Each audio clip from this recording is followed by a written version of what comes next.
तो आज हम बात करेंगे ऐसे छोटे छोटे वॉरियर्स के बारे में जो हमारे शरीर में रोज चुपचाप काम करता है, लेकिन अगर ये हमारे जो हेल्थ आर्मी होती है हमारे बॉडी के अंदर वो हार जाएगी अगर हमारे ये छोटे छोटे वॉरियर्स हमारे शरीर में नहीं होंगे। यानी कि विटामिन्स हमारे शरीर में नहीं होंगे। विटामिन्स होते क्या है? विटामिन्स जो है माइक्रो न्यूट्रिएंट्स होते हैं जो शरीर में बहुत कम मात्रा में हमें चाहिए होते हैं, लेकिन इसकी भूमिका जो होती है ना वो बहुत बड़ी होती है। ये शरीर में खुद से नहीं बनते, इसलिए हमें इन्हें भोजन के द्वारा, खाने के द्वारा हमें लेना पड़ता है। ये हमारे शरीर की, समझ लीजिए हमारे शरीर में जो मशीन चल रही है, एक ऑयल की तरह काम करता है जो दिखाई तो नहीं देता है, पर अगर ये ऑयल ना मिले तो कोई भी मशीन नहीं चल सकती।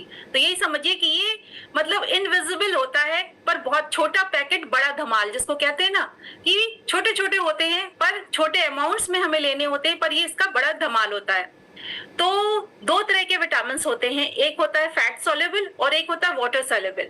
फैट सोल्यूबल होता है आपका ADEK एंड वाटर सोल्यूबल होता है आपका CNB।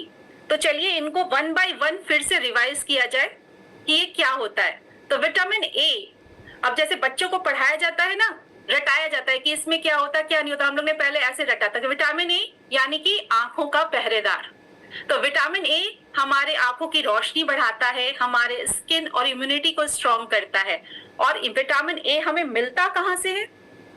ये हमें मिलता है गाजर से, पालक से, पपीता से, मिल्क से, एग से, और जो है आपके फिश ऑयल से। इन सब चीजों से हमें विटामिन A मिलता है। आगे इसके बारे में और डीप बताएंगे कि इसकी कमी की वजह से हमें क्या हो सकता है। पहले कहाँ से मिलता है हम सोर्सेज जान लेते हैं कि कहाँ कहाँ से ये मिलता है।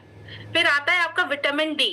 इसको क्या कहेंगे? मतलब इस तरह से हम लोग बच्चों को रटाते थे कि इस तरह से आप विटामिन याद करिए। इसको कहते हैं हड्डियों का इंजीनियर।